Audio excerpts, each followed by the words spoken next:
2 beses na raw ito na ginawa sa kanila ng sospek. Unang ninakaw raw ang kanilang motor na na-recover din nila makalipas ang 3 linggo kaya naman pinatawad na nila ang sospek.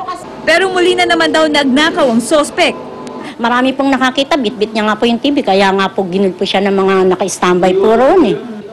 Tangay-tangay niya po, kaya nga po hinabol po siya sa amin eh.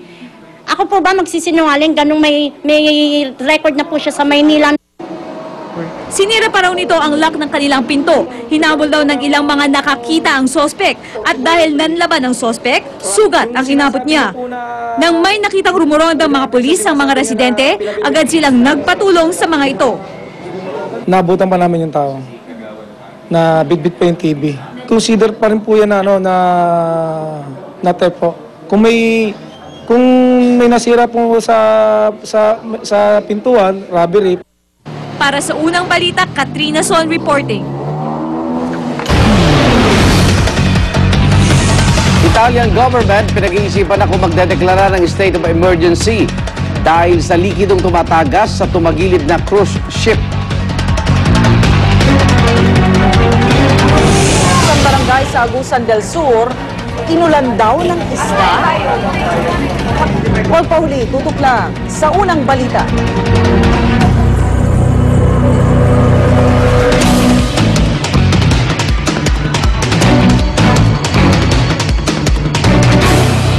Ang kusina ni Master magiging dance floor sa pag-aaraw ni Chris at Mark sa pagluluto. Ay, maghihiwa pa lang, hindi ko na kaya. Mapapag-groove ka sa sarap ng hain ng nag-iisang Chef Boy Logro. Kusina Master. Ngayong Martes, Chief Justice Renato Corona. Inaakusahan ng maraming issue kabilang ang pagprotekta sa dating Pangulo na nagtalaga sa kanya.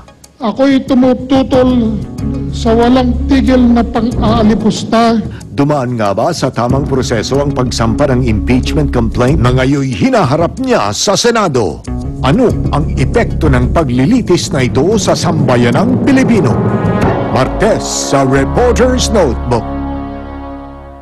Napanood niyo bang ikasal si Bossing kay Dina? My darling! Hi, darling! Ang una nilang bed scene, ang una nilang away. Eh nung di pa sen si Tito Sen. Pulis ako! At bilanggong bading si Joey. Ano nga pa ng kaso nito si Paul? Pumatay ng bakla. Napapanood niyo lahat yan sa Mahal mo ba talaga? Mahal na mahal. Oh! Buhay Mrs. Martes bago mag-Kusina Master. Gaganda ang inyong umaga kasama ang unang hirit at derm clinic, the True Skin and Hair Clinic.